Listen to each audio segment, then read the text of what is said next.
Namaskaram. I'm here this evening to discuss with you my experience with a very wonderful Tamil epic called the Silapadikaram, which many of you will be familiar with. I too have heard of the Silapadikaram, heard of the characters of Kovalan, Kannagi, and Madhavi.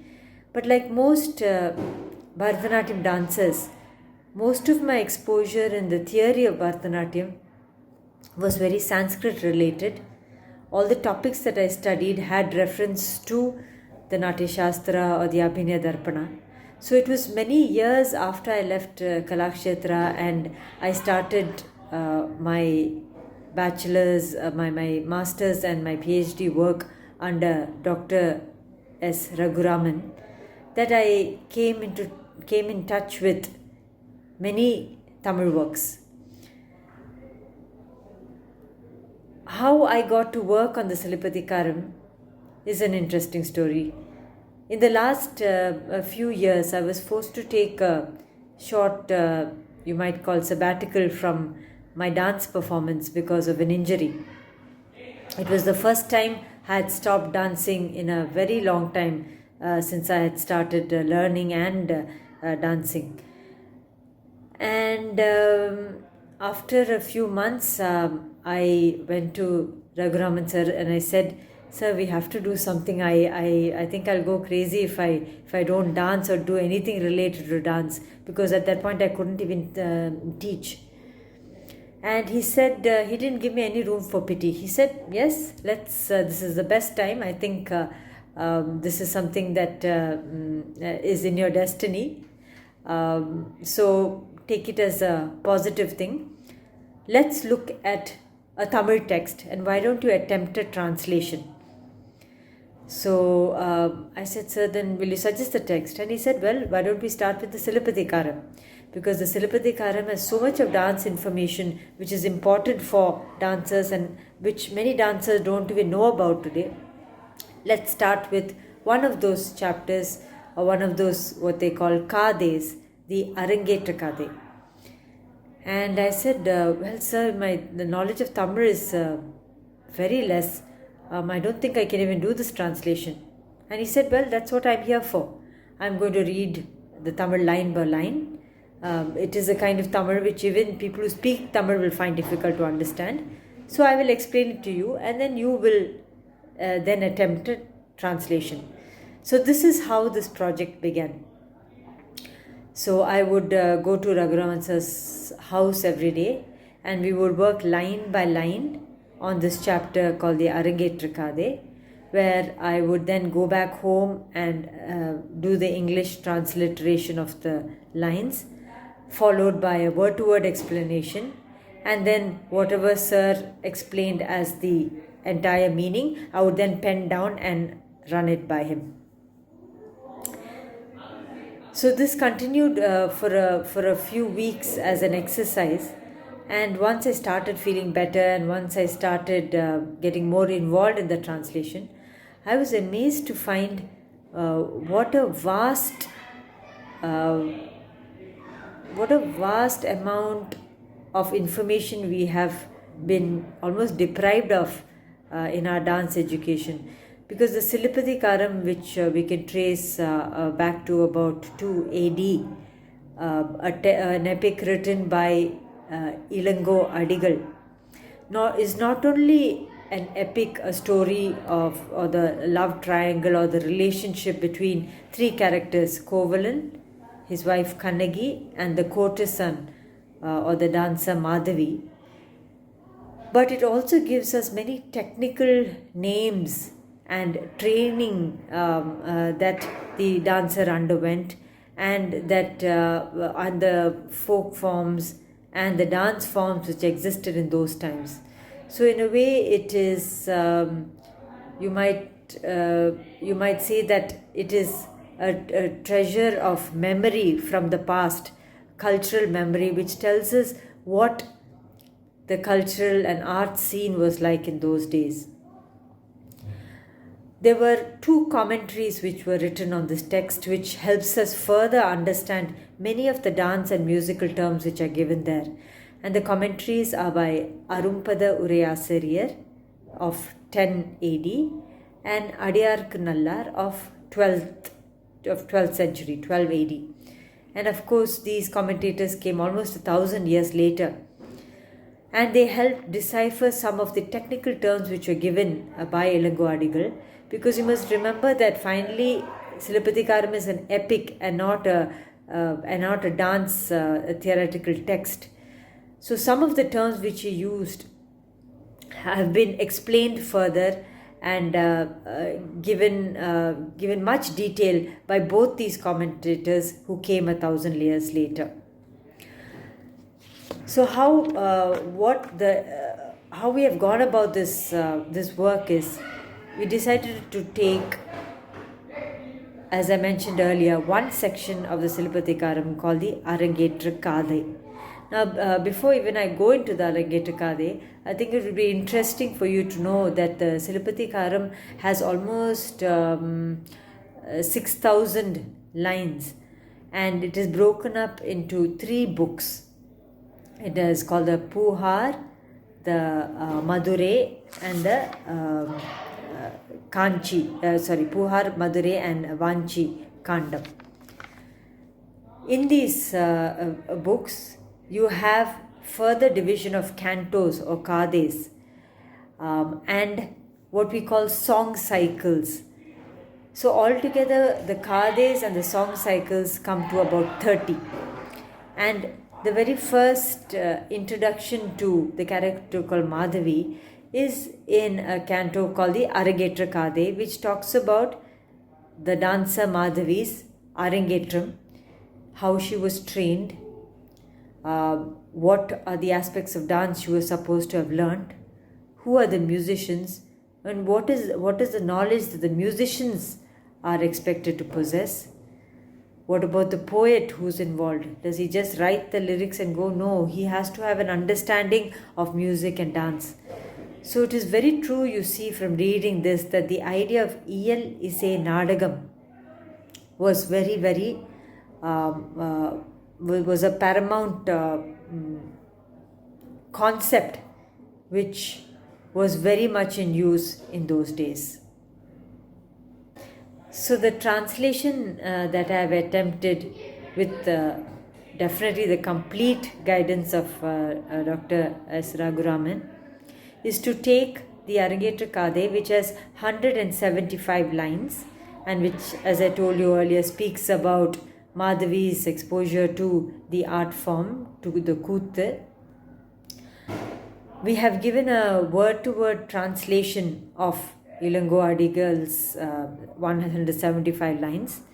Besides this, we have chosen the terms that the 2 commentators have taken separately, Arumbada Urayasiriyar and Adiyarku Nallar, and given a translation of the definitions of those terms and how these 2 commentators interpreted it for their times. I thought I would share with you a few. I don't want to go with a line-to-line explanation or give you too much detail, because I hope that you will have a look at the book when it comes out. But I think I would like to share with you, as a person who's a non-Tamil speaker and a person who got exposed to this literature very late in my dance career, what were some of the things that really interested me and I think would interest most dancers today. There is one word which Ilango Adigal uses, and when I explain this, you will understand how a term like this is explained and defined by the commentators later. Ilango Adigal just says in passing that Madhavi is a dancer who knew the Iruvage Kuthu. And then he goes on with the story. Now, what is Iruvage Kuthu? This is what the 2 commentators explain later on. And between both of them, I'll just summarize it. Iruvage Kuthu is 2 kinds of Kuthu. So then we come to think, what are the kinds of Kuthu? And they both tell us that perhaps it is a division of classical and folk. Perhaps it is what we call the Shanti, the classical, and the Vinodam, which is the acrobatic kind of dance. It also could be the land-based emotion and the land-based worship. So they go on giving you the kinds of Iruvage Kutha which Ilango Adigal might have referred to. Now in all this, what I find really amazing is that at the time of Silapadikaram, it looks like the divisions of classical and folk were not as watertight as they are today. Dance was dance. It didn't have the strict hierarchy that we have today of looking at classical at one level and then folk at another level. And somewhere there is always a feeling that classical is always superior to folk. But I think those divisions didn't exist then, because a dancer like Madhavi, who was a state dancer, an official dancer, was trained in all these aspects. And so the lines between classical and folk were very blurred. And I think there was a certain passion and interest in the dancing because it was able to communicate to all people without these man-made divisions that have become so much part of our lives today. Now, for example, the Vinoda Kutha I found very interesting. It describes all kinds of acrobatic dances. There's one called the Tol Pave, which is leather puppetry. Then there is one where the dancers train to pick up very minute objects as she dances. There is juggling. So I found that it was so interesting that a dancer should be exposed and trained to these art forms as well. Then there is another Kutha called the Shanti Kutha, which describes the technique, the dance technique of dance, the postures. There are a number of postures given, the number of body movements, the number of Dhritta Hastas. So technically also we have a host of information in the Silapadikaram, which tells us that dance was a very developed art form in those days. I came across another term used by Ilango Adigal, which was expanded by the two commentators later. And he says one thing that is very important in Natyam is this concept of vilakku. And he mentions that there are 14 vilakas. He gives the names but does not expand on the meaning. And the meaning is given to us later. A vilaka simply means when you plan a performance, there are many things which you have to take into consideration. The kind of audience, the place you are dancing, the story, the storyline, the content, who are the characters. So he's given 14 divisions that we have to think of. This includes the rasas, how we emote, etc. And the word vilaka is very interesting because Sir always gives a very interesting example to explain this word vilaka, which means to eliminate. Instead of choosing what we need for a performance, keeping account of all that we know of Natyam, we then have to decide what to eliminate from what we know to present only what is necessary. Now we know that editing is a very important part of the arts, and this term vilaka tells us that we must choose appropriately. So I've mentioned my book also. Sir gives a very fine example for this. He said one day Michelangelo was dragging a very large rock across, and somebody said, "Oh, what is that?" And he said, "Oh, it's a lady." And they said, "No, it's not a lady, it's just a big rock." And then he said, "Well, if you can imagine all the things that are going to be eliminated from this rock, which I can, then it's going to take a shape of the lady that I want." So in that way, when we plan a performance, when we decide how to chisel it and tune it to our audience, then you can be assured that the performance will be a success. So in Vilaka, there is one of the things he talks about is rasa, which I'm very interested in, and which is part of my PhD thesis as well. And it's interesting that in the Silapadikaram, the commentators talk about 9 rasas or 9 suves. That was the same thing that happened in the Sanskrit tradition, because the earlier writers only believed there were 8. And then later you find by the 10th century, we find the 9th rasa or Shanta rasa being accepted. So the same thing happens here by the 10th to 12th centuries. There is a very detailed explanation of the rasas and how they should be performed. There is also another aspect called Avinayam, and here Ilango Adigal has spoken about 24 varieties of Avinayam. Well, the commentators at least have told us there are 24 varieties, and these are instinctive emotions in man. For example, anger, laziness, and all kinds of patterns of behavior, like how does a person act if he has a headache? How would a person act if he has a cold? How would his body language be if he had a fever? How would he react if he went in strong sunlight? So he is given different instinctive reactions or body language that the actor has to use when presenting these characters. So for example, in the one where he describes how a person with a headache should be behaving, he says he should be shaking his head side to side without any reason. He should be holding his forehead with his thumb.